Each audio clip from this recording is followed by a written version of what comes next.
live from the Coachella Valley. Time for another hour of the desert scene. Art exhibitions to modernism, music festivals to live theater, big screen, little screen, and very little screen. This is the Culture Corner with Bonnie Gillgallon and Brayan Mendoza. Here's Bonnie and Brayan on iHub Radio. And we are back with the Culture Corner, and now we've got some guests this hour, and we're starting out with my buddy Clifford Bell, who is he's a wonderful cabaret producer, director, and also a fabulous performer in his own right. Hey, Clifford, how are you? Hey, Bonnie, I'm so happy to be talking to you. Yeah, so a couple of things to talk about. First of all, you just finished your the sort of online, virtual, if you will, online.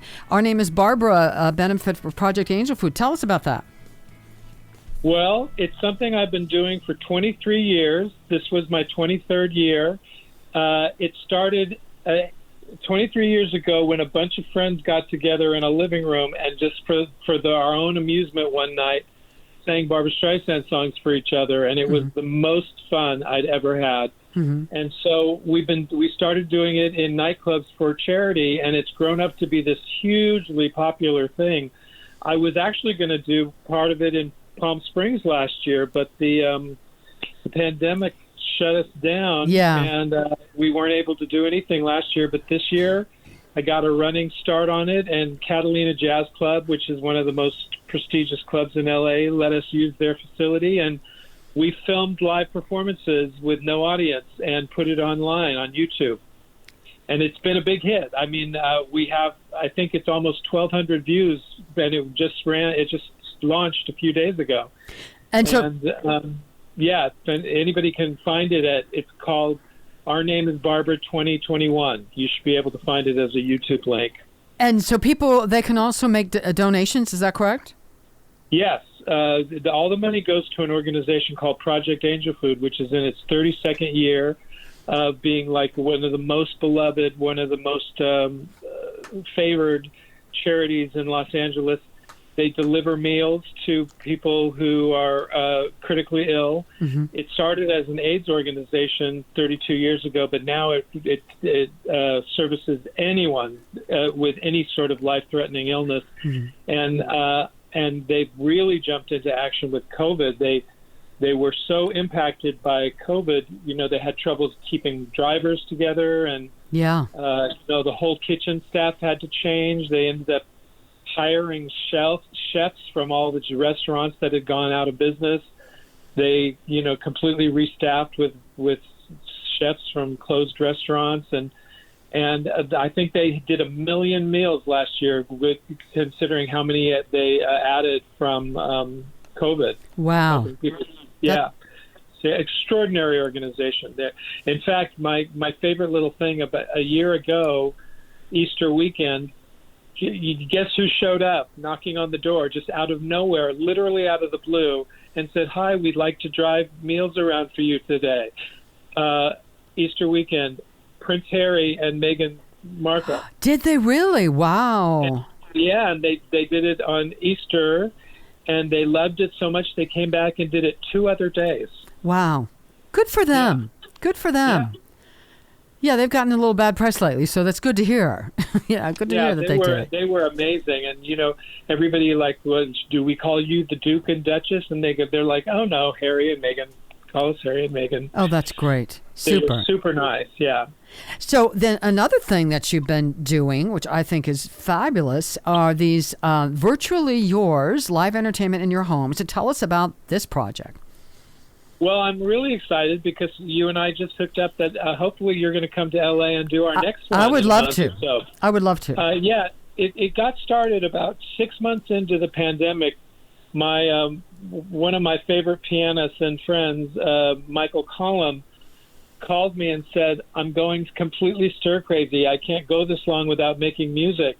And we had all been so isolated, and nobody had been able to do literally anything. Mm-hmm. And he said, there just has got to be some way we could do something. So he has a nice house, and we decided that it would be safe if we did something in his backyard. So we sort of pushed his grand piano out to a screen porch, mm-hmm. and we had 3 or 4 people. We filmed 3 of them so far. 2 are already online. You can look them up under Virtually Yours with Michael Collum. And one of them is going to be released any day now. But I have unbelievably great singers from like the cast of Broadway's Les Mis and Broadway's Fiddler on the Roof, and one of the original Harlettes who was a star on Hairspray on Broadway. I mean, amazing, amazing singers. And we just had a little backyard cabaret concert, and the neighbors would applaud. You'd hear the neighbors applaud after every song. And that's stuff. great. Super fun. And so now, do you have a theme for each one? That songs from a particular composer? No, not really. It's funny. Michael and I were laughing the other day because the first time we did attempt a theme, we filmed our last one on March 6th, and we made it a spring theme. So like it opens with "It Might As Well Be Spring," but I have it filmed by my two favorite camera people. They're always filmed by my friends Mark Saltarelli, who's a very well-known very well-known filmmaker, and Andrew Apple, who's a TV producer and does a lot of production work. And after we filmed this last concert on March 6th, Andrew got a very big TV job and has not been able to finish the final edit. So I was teasing Andrew the other day that like maybe we'll be able to release the spring episode by midwinter. But it's taking a little longer than we expected it to, but it should be up any day now. So it's really great. Excellent. And what do you, I know nobody has a crystal ball. I get that. But what is your gut feeling, at least in LA, where you are, about, I mean, I know that here in the desert, there are live music is allowed with some distancing and limited number of people and all that kind of stuff. What are you seeing in LA? Are you seeing it start to open up on a better pace, better clip? Well, I believe that legally it's the end of June. They're letting people start to do things inside, which that'll be the first big change. But when I filmed my show the other day at Catalina Jazz Club, the manager there said, "Well, I'd like you to start booking things in July." Wow. So whether, I'm sure they will do a percentage booking. It'll be like, it won't be capacity. Right, 50% or whatever, yeah. Yeah, something like that. But Catalina's is quite large, and like it legally seats like 250 people, even though, with 90 makes it feel full, but it's quite big. Yeah. So I will probably do something at Catalina. I know that places like Feinstein's at Patello's have done a few things like I did in terms of filming virtually. They produced a live show, 4 cameras with no audience, and then they, show that. Yeah. But as far as I know, live people are going to maybe start coming again in July. So we'll see. Okay. Yeah. And how, I always like to ask over this last year or so, I've asked performers, what, other than now you're doing stuff like this, which is great, but other than that, and before you were able to even do this much, musical performance, how have you stayed sane during the pandemic? I like to ask that question of fellow performers. You're supposing that I have stayed sane. Okay. That's a big supposition right there. Yeah. Well, I just automatically kicked into sort of a Zen acceptance of the whole thing. Yeah. And, frankly speaking, I'm of the generation of people that most everybody I knew died of AIDS in the early 80s. Wow. My demographic of people were hit very hard by AIDS. And so, the whole COVID experience was so reminiscent to me of AIDS that, I took it very seriously right off the bat. I was very careful right off the bat. I never put myself in any kind of risk ever. I washed my hands. I wore my mask. I stayed home. I socially distanced. Yeah. And, I just took it very, very, very seriously. And to this day, I mean, I got vaccinated about a month and a half ago. I've gotten both vaccinations over 3 weeks ago. And that's been so liberating because I really, I'm still careful. I still wear mask places. And, but you know what, I mean, this might be a weird thing to say, but I had a little money that so I haven't felt like nervous about losing my home or anything like that. Yeah, that helps. But I've spent 365 days watching television, basically. Yeah, there's a lot of people did. Yeah. I've watched every movie ever made. Yeah.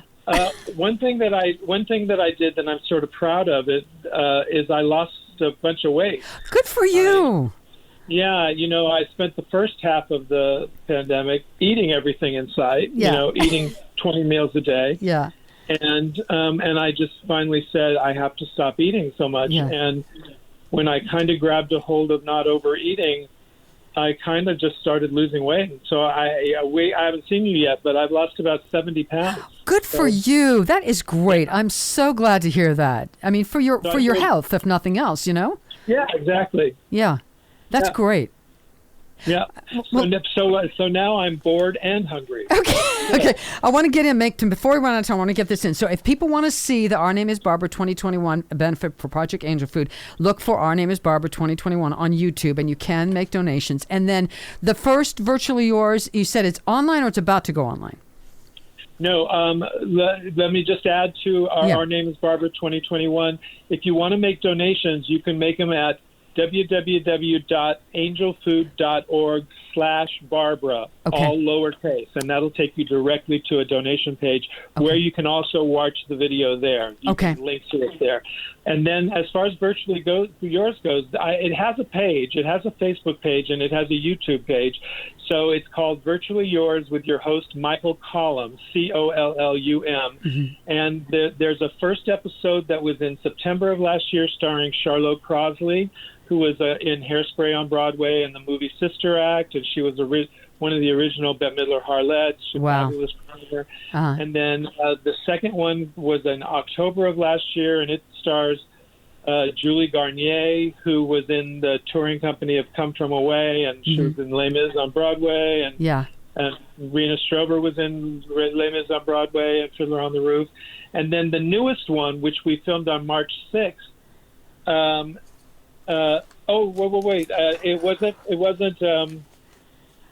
it wasn't Julie Garnier in the October one. It was Mary Bogue, who's a very popular performer in Los Angeles, and that one is up. Mary Bogue is up. She's a jazz singer that everybody loves.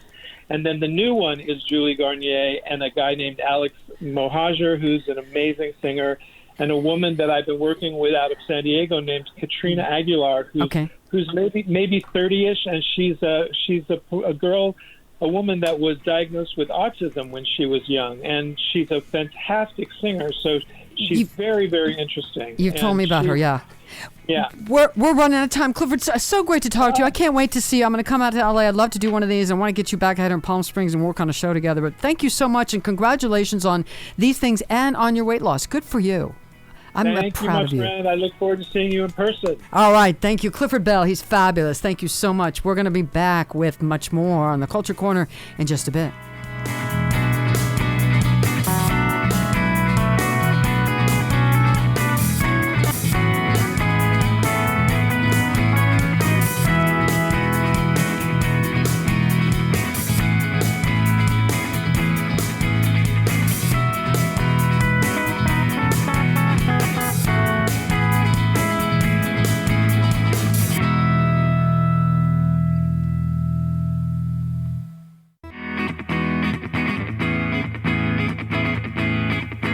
The curtain rises on local and regional arts and entertainment.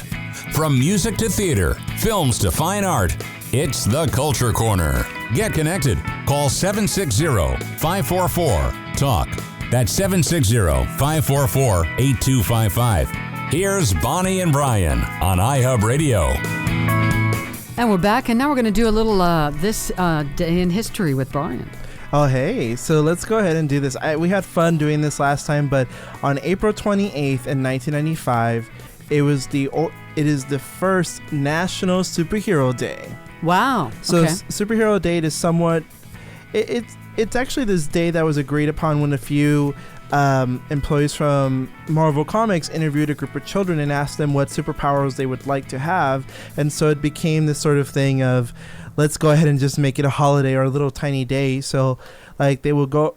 So for this, they take National Superhero Day to sort of be a time to celebrate firefighters, doctors, teachers, and more. So if there's someone that you consider a real superhero, feel free to like pay tribute to them on April 28th, which happened. But hey, always have a belated holiday. It was close. Okay.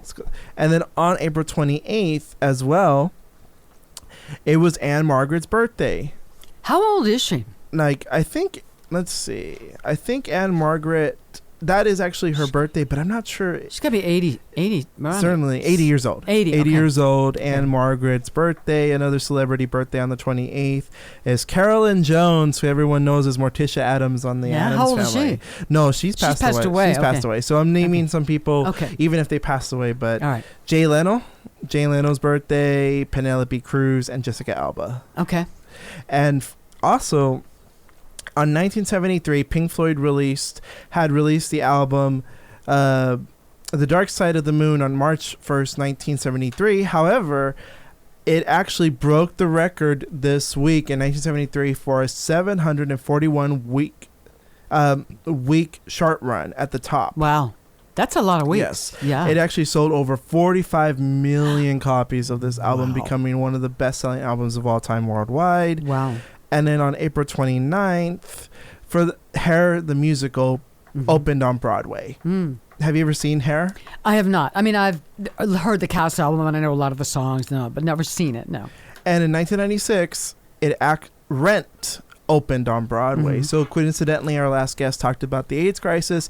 Rent is the musical that is most famous to talk about, AIDS. And the person who composed it died of AIDS, unfortunately, so they never got to see the success of it. And it closed on September 7th, 2008. And during this week, too, during this day, too, in 1953, it is the first 3D television broadcast of an episode of Space Patrol that was shown in LA. What year was that? 1953. Oh, okay. And let's go ahead and go over to April 30th. Yeah. So Lou Gehrig in 1939 plays his final game. Wow. So Lou Gehrig's, of course, because he had Lou Gehrig's disease. Lou Gehrig's disease, and devastating. And Cloris Meacham would have had a birthday today. Same with Jill Clayburgh, Kristen Dunst, Gal Gadot, who plays Wonder Woman. A lot of wonderful artists have their birthday today. And as for May 1st, Citizen Kane in 1941 actually was released. Wow. And funny enough, we actually have a story relating to Citizen Kane. So on Rotten Tomatoes is this website that accumulates a percentage of how many critics like your movie as opposed to how many don't. Citizen Kane used to have 100% of critics loving it. But they published on that website an 80-year-old movie review of, that movie, Citizen Kane, and it was really negative. And so what had happened was that Citizen Kane dropped from being the 100% to now being at 98%. It is no longer the highest rated movie on Rotten Tomatoes. And it turns out the movie Paddington, which is about a cute little stuffed bear, and is now 100% beat out Citizen Kane. Yes, and that's funny. And a lot of people have talked about how like Paddington beating Rotten Tomatoes being number one is like a problem, but it actually turns out Paddington 2, they just had this fun little gif where they had like Paddington stand with the tomato with the cane symbol behind it, saying that, sort of indicating that they have taken over as the highest rated movie on Rotten Tomatoes. And a lot of people were mad. A lot of film buffs, and like I'm one of those film buffs that I'm like, just enjoy it, it's just them being cute, don't take it seriously. Citizen Kane is an impressive movie. It's an impressive movie, I'll say that. But I had heard for so many years before I actually saw it, oh my god, this is the best thing. And I was somewhat let down when I saw it. I was like, okay, it's good, but it's not the best movie I've ever seen in my life. I mean, that's what I was expecting. I think it's, people often call it the greatest movie of all time. I would say it's one of the greatest. Yeah.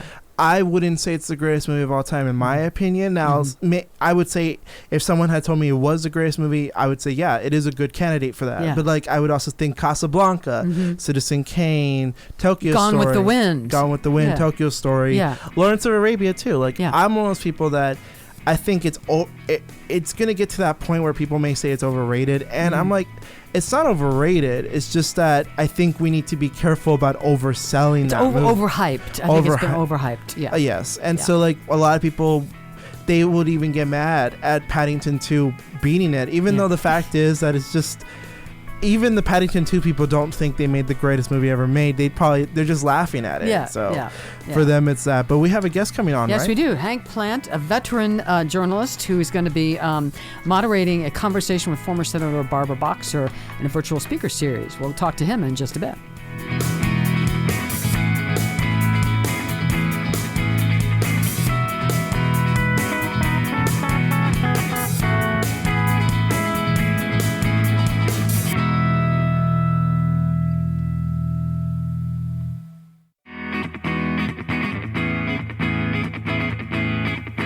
You're listening to Bonnie Gillgallon and Brayan Mendoza, talking arts and entertainment on iHub Radio's The Culture Corner. Live from the desert cities of Southern California, here's Brayan and Bonnie. And we are back on The Culture Corner. Now we're joined by Hank Plante, a veteran journalist who is going to be moderating a conversation with former Senator Barbara Boxer in the virtual speaker series that's coming up on Monday, May 3rd. Hi, Hank. How are you? I'm good, Bonnie and Brayan. How are you doing? Good. Thank you so much for joining us. We appreciate it. So, it's a pleasure. First, let's talk about this conversation. I want to get into some of your background too. But so this sounds like fun. A conversation with former Senator Barbara Boxer, who I'm sure always has a lot to say. A virtual speaker series, and you're moderating Monday, May 3rd. So tell us a little bit about how you got involved in this particular project. Well, this is being sponsored by our local United Nations chapter, and they're a very active group, and they get heavy hitters like this, like Senator Boxer, and so I know some of the folks involved in that, and so they asked me to do it, and I've known Senator Boxer for, over 3 decades, so in fact, she even mentioned me in her most recent book.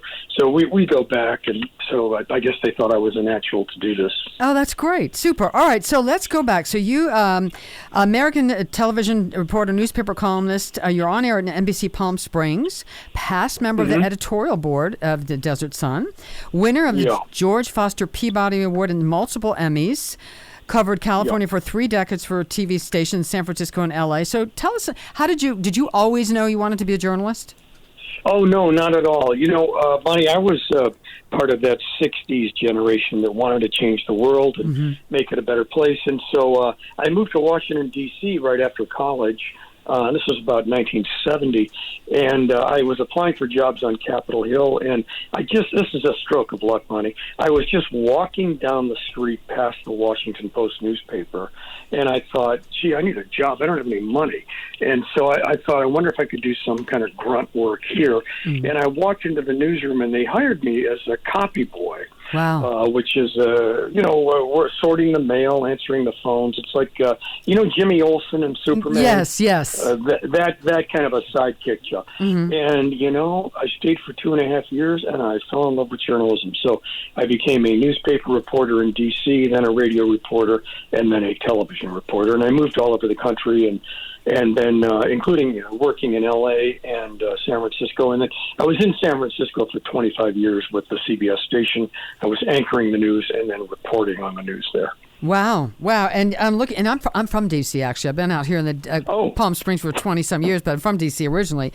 So I'm looking at some of the people that you've interviewed: Richard Nixon, Al Gore, Barack Obama, Arnold Schwarzenegger. Pretty impressive. So tell me, give me one or two that really stood out for you as sort of the highlights, or if you want to, some of the most difficult. That's up to you. But what stood out for you in some of your interviews? Oh, what a good question. I love Barack Obama. Oh, yeah. I mean, that guy lights up a room. Yeah. And I was impressed with him. I met him when he was in the Senate. And I said to my photographer at the time, that guy is going places. Yeah. Nixon was difficult, but he was gracious, and he did stop and he did talk with me. You got to give him that much. George W. Bush, you'd never know it, but he had a terrific sense of humor. He was very, very funny. Okay. And so was his wife, incidentally, Laura Bush. I was impressed with that. And Carter is another sweetheart. I mean, that guy, he is the real deal. As we can see, look at what he's done since he's left office. Absolutely. He spent his time building houses for the poor. At 90, whatever he is. Yeah, and he did not go on to make a lot of money. It just wasn't important to him. Schwarzenegger was a lot of fun. I didn't necessarily agree with his politics, but because of who he is, he was a lot of fun to cover.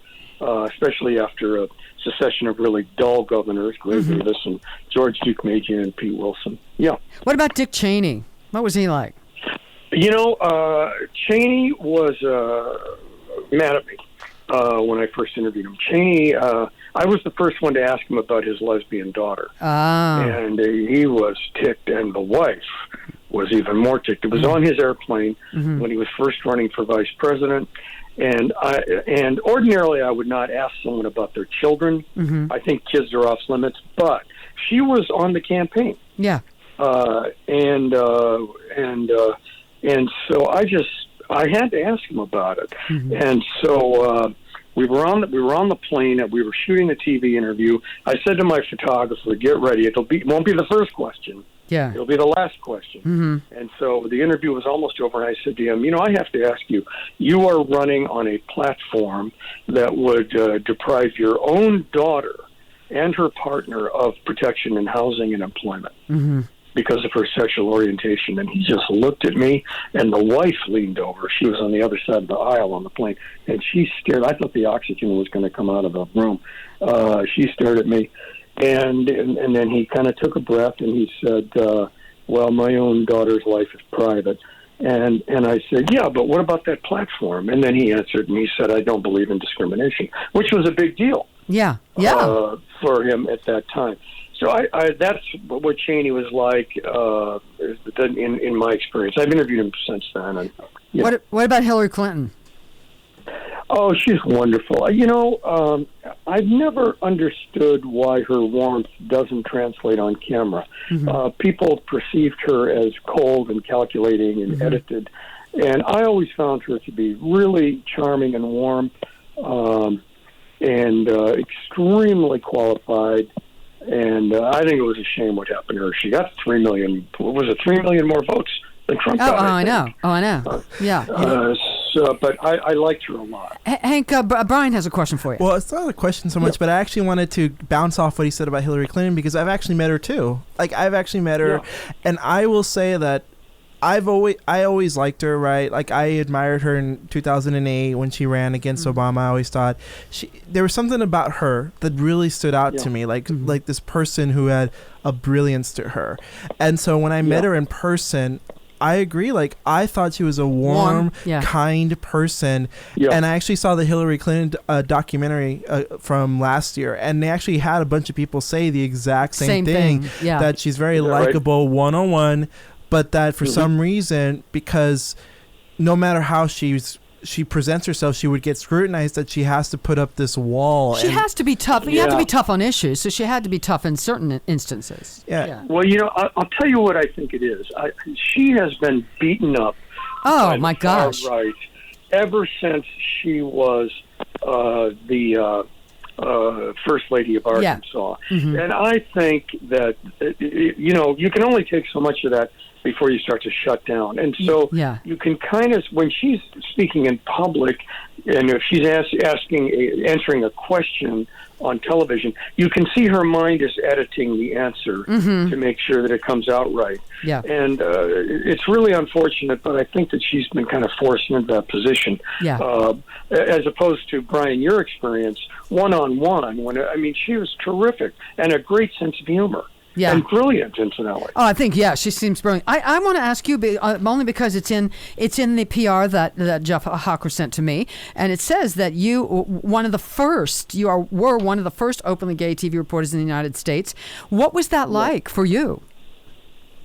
It was kind of challenging in the beginning. Mm-hmm. I think I was the first. There's another guy in Boston who we always have a friendly feud over who was first. Anyway, okay. But I think I was the first. It was challenging in the beginning. I had bosses who did not like that about me. But what I found is that your work will protect you. Mm-hmm. Ultimately, if you do good work, do good stories, make them proud, the ratings are good, then it's all about business for the bosses. And so they were okay with it. A bunch of us founded the National Lesbian and Gay Journalists Association back in I guess it was the late 80s, to help people like me who worked in the mainstream media, but lesbians and gays who then wanted to be more comfortable in the newsroom and on camera, that kind of thing. I think that helped us all a lot. Yeah. What would you say, has been your strength as a journalist? What do you think is one of your qualities that makes you good? It's what you and I were just talking about, which is coming out made me a better reporter, because just as it's made me a better person, because it made me less fearful. Once you've kind of slain your demons in what do you life, have to be afraid of? Yeah. What do you have? So it's not a big deal for me to ask a candidate, "Hey, are you stupid?" Have you ever said that? Have you ever said that to somebody? You know what? I kind of said that to George W. Bush. Oh my gosh! I swear to God, I was interviewed. I have this on tape, on video. He was running for office. I said we did a nice interview. I said to him, "Look, I have to ask you this question. I don't mean any disrespect by it, but there are people who think you're not bright enough to be president." What did he say? And he looked at me with his expression like, "Are you kidding me?" And then he paused, and so I had to fill in the space. I said, "Well, what would you say to them?" And he kind of stuttered, and he said, "Well, I would tell him come down to Texas and see the kind of job I did there as governor." And then we went on from there. But when you think about it, that's a pretty rude question. You're basically asking somebody, "Are you stupid?" Right, right. Are you? But I'm telling you, I think being gay has given me the courage to act like that. But I've always been respectful in my questions. And I think if you're respectful, you can ask people anything. Yeah. Who would you have liked to interview, or maybe still could in the future? Who would you like to interview that you never got a chance to? Trump. Oh, really? Oh my gosh. Sure, I would have loved it. I don't know. Love it. Wow. So would you? Yeah. Would you try to call him on his lying barrels. and that kind of thing? Both barrels. Yeah, I'm famous for that. Okay. Yeah, both barrels. I would have. The key to a good interview with someone like that is you got to do your homework. You got to have your facts. Yeah. I always bring in notes. Bring in notes. And think about what questions you're going to ask in what order ahead of time. And then you got to just go with the flow. I would love to. Wow. Yeah. He's gotten away with murder with. Oh, way too much stuff. Yeah. What sort of short? I want to try to get a shorter answer about this. What do you think of the state of journalism today? I mean, we have all the 24-hour stations. Some people say some are biased, etc. What's your general opinion about journalism today?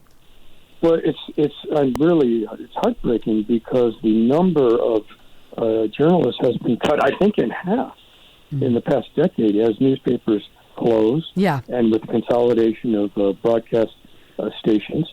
And so it's the number that bothers me. Think of when you get rid of all these reporters, think of all the stories not getting covered. Yeah. Yeah. It's a shame. It's an absolute shame. The only time you used to have someone who only covered the courts in Sacramento. Right. We didn't miss anything. But now those jobs are all gone. Nobody's keeping an eye on this.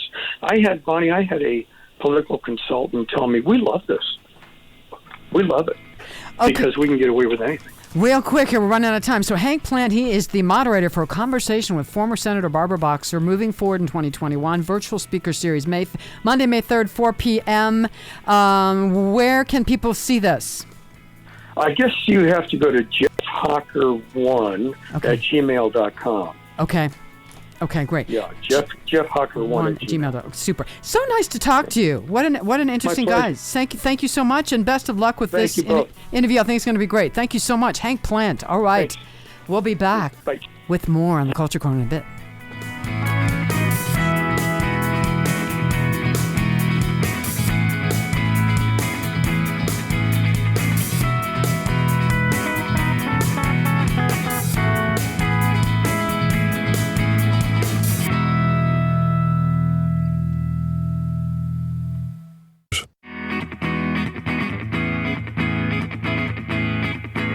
You're listening to Bonnie Gillgallon and Brayan Mendoza, talking arts and entertainment on iHub Radio's The Culture Corner.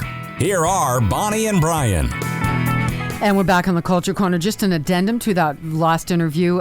If you would like to see the virtual speaker series, A Conversation with Former Senator Barbara Boxer, moderated by Hank Plante, Jeff Hucker wants us to tell you, you can call him 760-409-1530, 760-409-1530, or go to Jeff Hucker, capital J, lowercase EFFHOCKER, numeral 1 @gmail.com, and he will send you the Zoom link. All right, Brian, what else you got?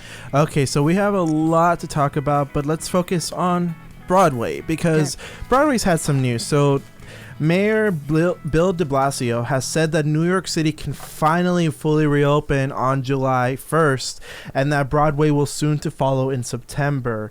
So it turns out that 36% of New York City residents are now vaccinated, according to the New York City Health Department. That's good. And so, and some of the shots have been given at the theater district, which is now open for, reopening. So, it turns out that that September is more or less like a projection date, because, well, that's when season starts for a lot of these shows.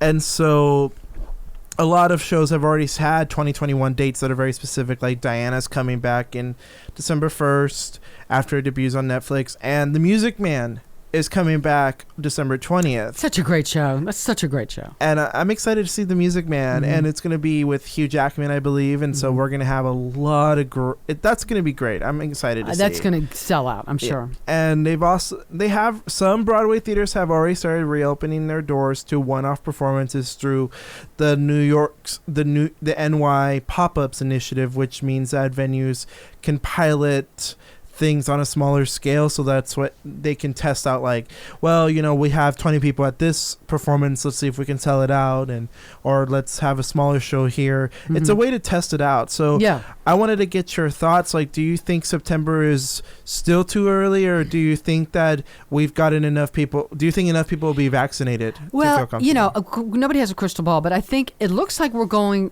really well with vaccinations for the most part. I mean, Joe Biden wanted 100 million, we have 200 million. If we stay at this pace with people getting vaccinated, I think it's certainly possible that we could be ready to do it by September. I think keep our fingers crossed. As long as if we stay at this pace of vaccination, if more and more people get vaccinated, if some of these other people, get rid of these ridiculous memes in their head that, it's not good for you, or they're going to inject a microchip and follow you around, or whatever the heck they think.